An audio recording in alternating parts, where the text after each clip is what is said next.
بسم الله الرحمن الرحيم.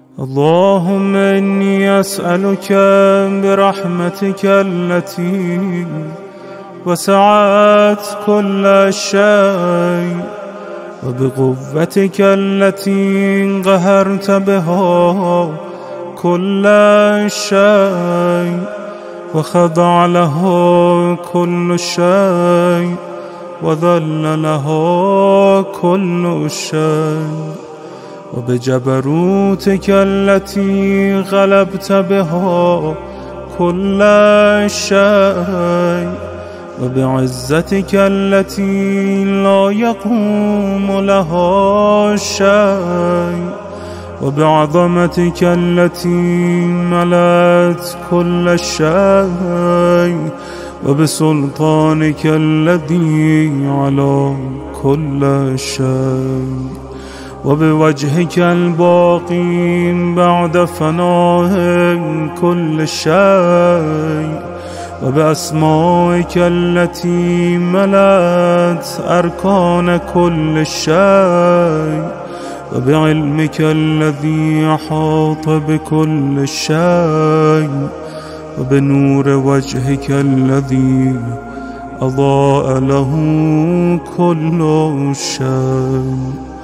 يا نور يا قدوس يا أول الأولين ويا آخر الآخرين. اللهم اغفر لي الذنوب التي تهتك العصام. اللهم اغفر لي الذنوب التي تنزل النقام. اللهم اغفر لي الذنوب التي تغير النعم. اللهم اغفر لي الذنوب التي تحبس الدعاء. اللهم اغفر لي الذنوب التي تنزل البلاء. اللهم اغفر لي كل ذنب أذنبته وكل خطيئة أخطأتها. اللهم إني أتقرب إليك بذكرك واستشفع بك إلى نفسك واسألك بجودك أن تدنيني من قربك وأن توزعني شكرك وأن تلهمني ذكرك. اللهم إني أسألك سؤال خاضع متذلل خاشع أن تسامحني وترحمني وتجعلني بقسمك راضيا قانعا وفي جميع الأحوال متواضعا.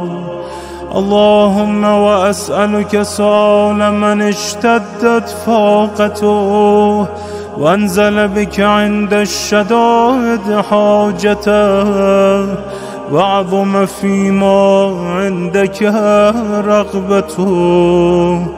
اللهم عظم سلطانك وعلى مكانك وخفي مكرك وظهر أمرك وغلب قهرك وجرت قدرتك ولا يمكن الفرار من حكومتك.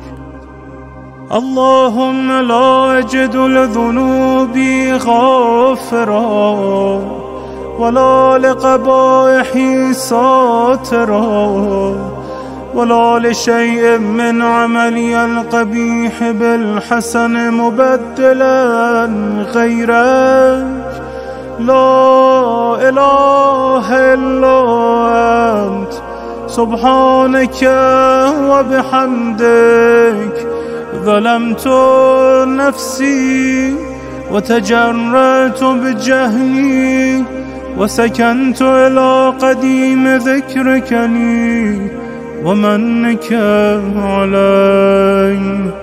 اللهم مولاي كم من قبيح سترته وكم من فادح من البلاء عقلته وكم من عثار وقيته وكم من مكروه دفعته وكم من ثناء جميل لست أهلا له نشرته. اللهم عظم بلاي وأفرط بي سوء حالي وقصرت بي أعمالي وقعدت بي أغلالي وحبسني عن نفعي بعد أملي وخدعتني الدنيا بغرورها ونفسي بجنايتها ومطالي.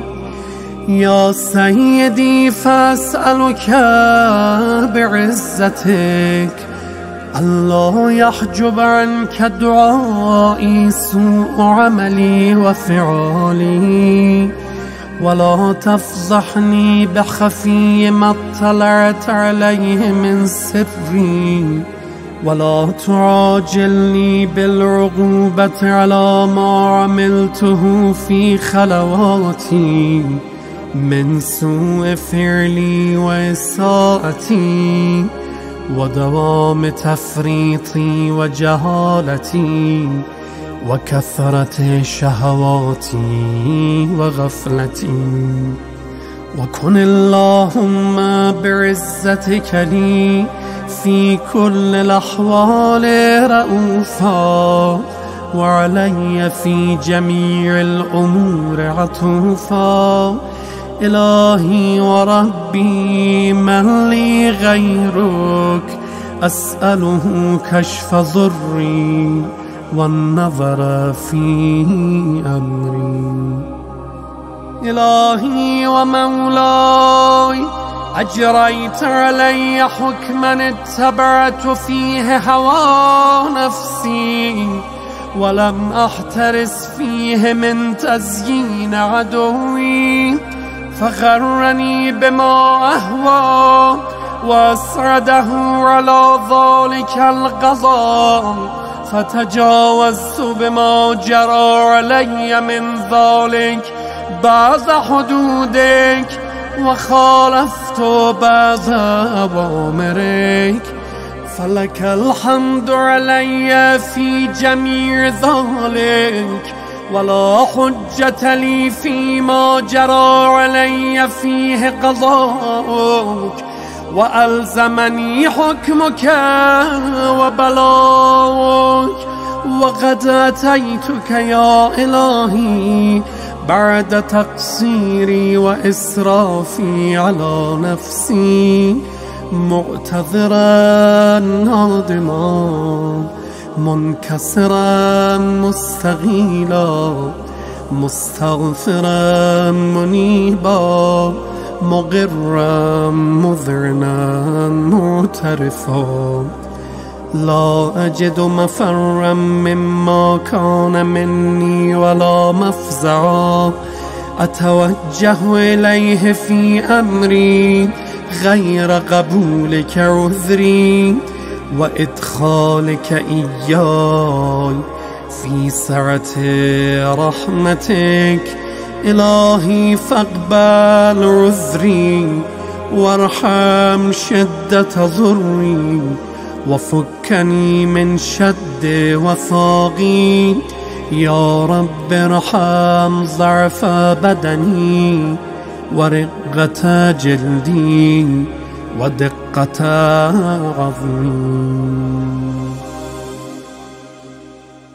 يا من بدا خلقي وذكري وتربيتي وبري وتغذيتي هبني لابتداء كرمك والسهال في برك بي يا إلهي وسيدي وربي.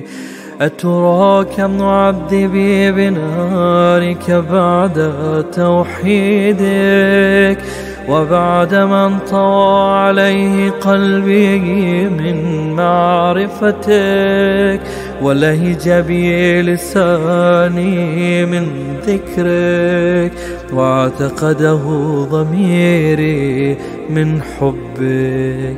وبعد صدق اعترافي ودعائي خاضعا لربوبيتك، هيهات أنت أكرم من أن تضيع من ربيت، أو تبعد من أدنيت، أو تشرد من آويت، أو تسلم إلى البلاء من كفيته ورحمته.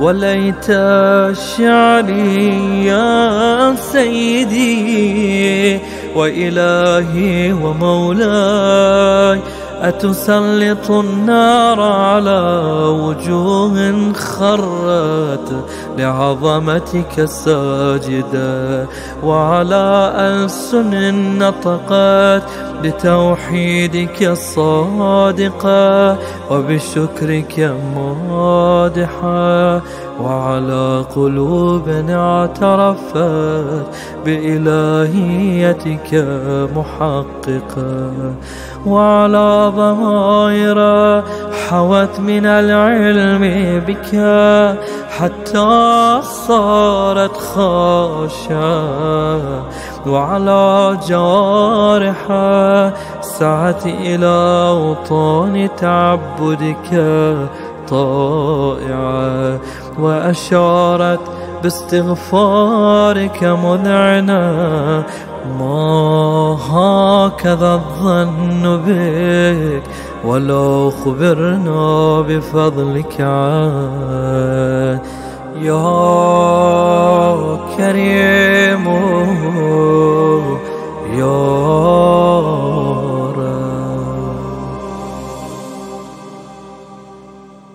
وأنت تعلم ضعفي عن قليل من بلاء الدنيا وعقوباتها، وما يجري فيها من المكاره على أهلها، على أن ذلك بلاء ومكروه قليل مكثور، يسير بقاء قصير مدة. فكيف احتمالي لبلاء الآخرة وجليل وقوع المكاره فيها، وهو بلاء تطول مدته ويدوم مقامه ولا يخفف عن أهله، لأنه لا يكون إلا عن غضبك وانتقامك وسخطك، وهذا ما لا تقوم له السماوات والأرض. يا سيدي فكيف بي وأنا عبدك الضعيف الذليل الحقير المسكين المستكين. يا إلهي وربي وسيدي ومولاي، لأي الأمور إليك أشكو، ولما منها ضج وأبكي، لأليم العذاب والشدة أم لطول البلاء ومدته. فلئن صيرتني للعقوبات مع أعدائك وجمعت بيني وبين أهل بلائك، وفرقت بيني وبين أحبائك وأوليائك.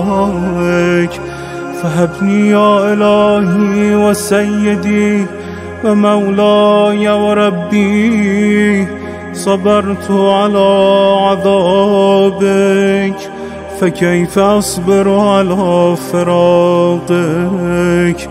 وهبني صبرت على حر نارك فكيف أصبر عن النظر إلى كرامتك. أم كيف أسكن في النار ورجائي غفور. فبعزتك يا سيدي ومولاي أقسم صادقا، لئن تركتني ناطقا لأضجن إليك بين أهلها ضجيج العالمين، ولأصرخن إليك صراخ المستصرخين، ولأبكين عليك بكاء الفاقدين، ولأنادينك أين كنت يا ولي المؤمنين، يا غاية آمال العارفين، يا غياث المستغيثين، يا حبيب قلوب الصادقين، ويا إله العالمين.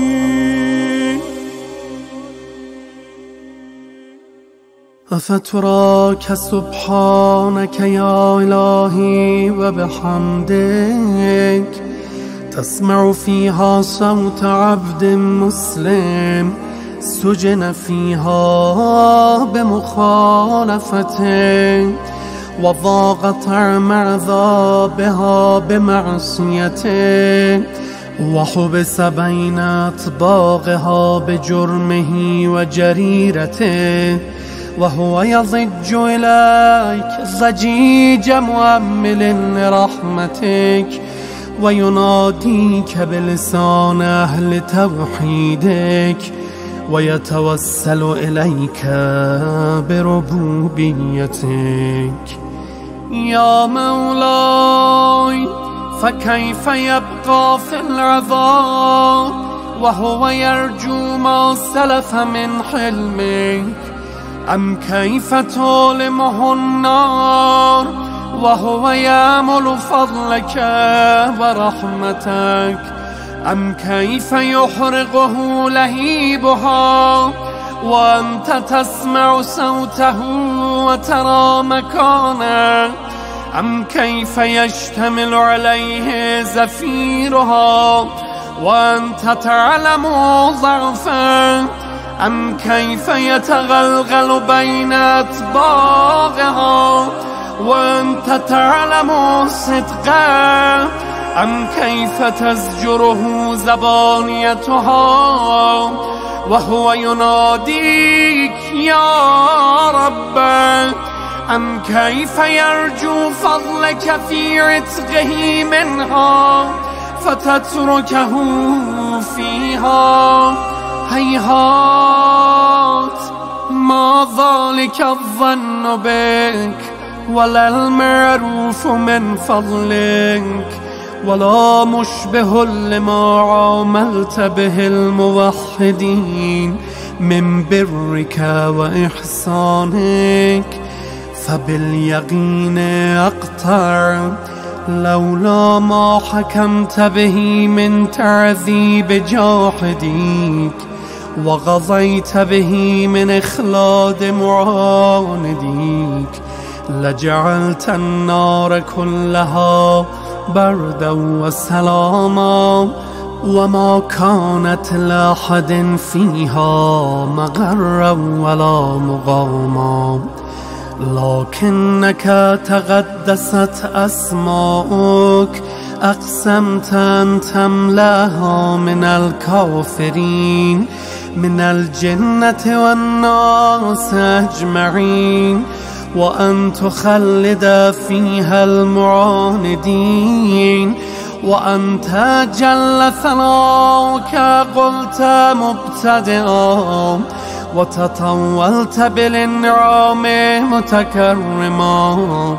أفمن كان مؤمنا كمن كان فاسقا لا يستوون.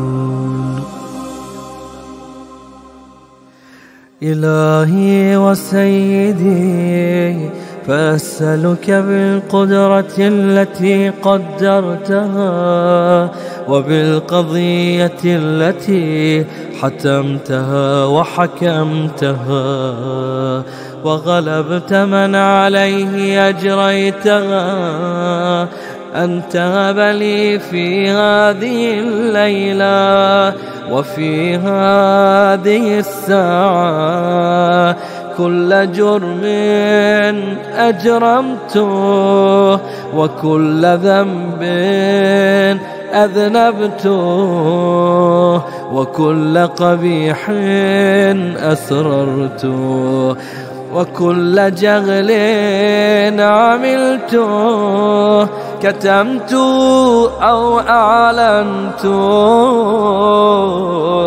أخفيت أو أظهرت، وكل سيئة أمرت بإثبات الكرام الكاتبين الذين وكلتهم بحفظ ما يكون مني، وجعلتهم شهودا علي مع جوارحي، وكنت أنت الرقيب علي من ورائهم والشاهد لما خفي عنهم، وبرحمتك أخفيت وبفضلك سترت، وأن توفر حظي من كل خير أنزلت أو إحسان فضلت أو بر نشرت أو رزق بسطت أو ذنب تغفره أو خطأ تستره. يا ربي يا ربي يا رب، يا إلهي وسيدي ومولاي ومالك رقي، يا من بيده ناصيتي، يا عليما بضري ومسكنتي، يا خبيرا بفقري وفاقتي.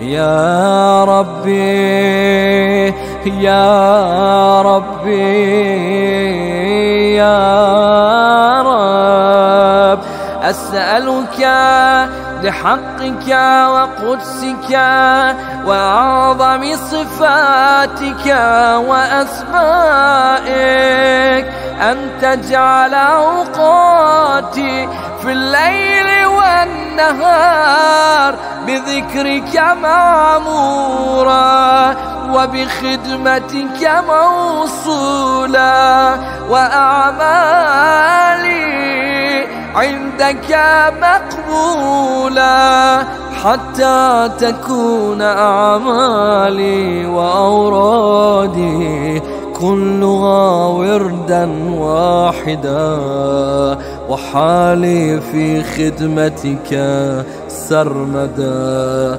يا سيدي يا من عليه معولي،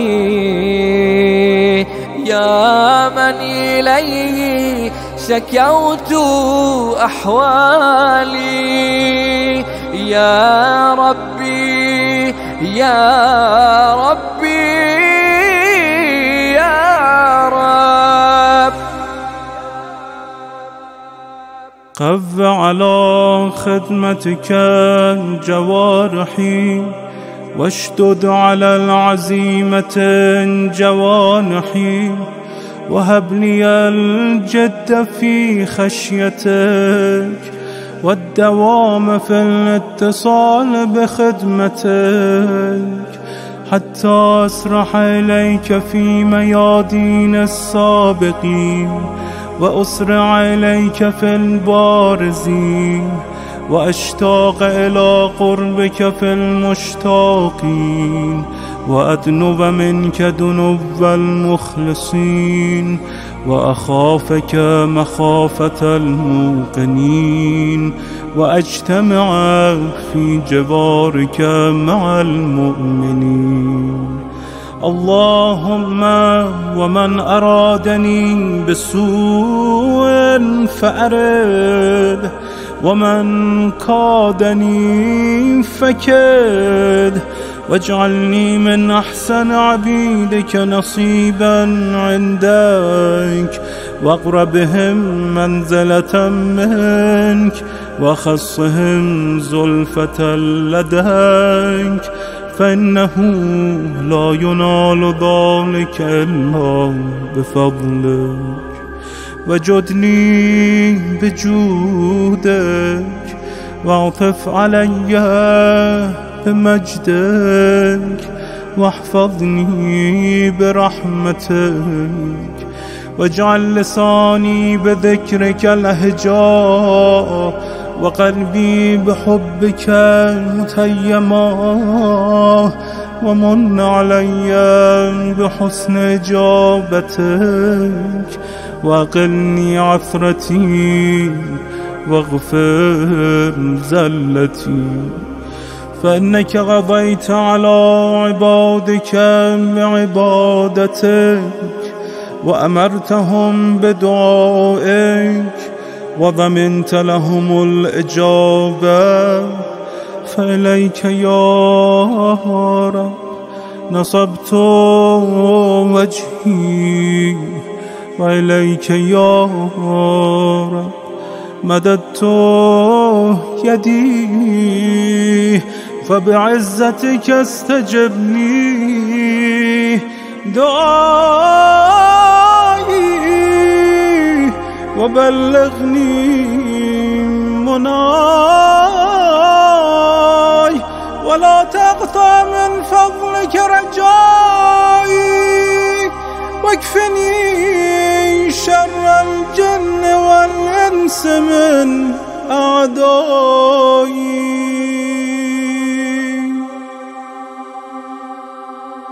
يا سريع الرضا اغفر لمن لا يملك إلا الدعاء فإنك فعال لما تشاء. يا من اسمه دواء وذكره شفاء وطاعته غنى ارحم من رأس ماله الرجاء وسلاحه البكاء. يا سابق النعم يا دافع النقم يا نور المستوحشين في الظلام يا عالما لا يعلم صل على محمد وآل محمد وافعل بما أنت أهله وصلى الله على رسوله والأئمة الميامين من آله وسلم تسليما كثيرا.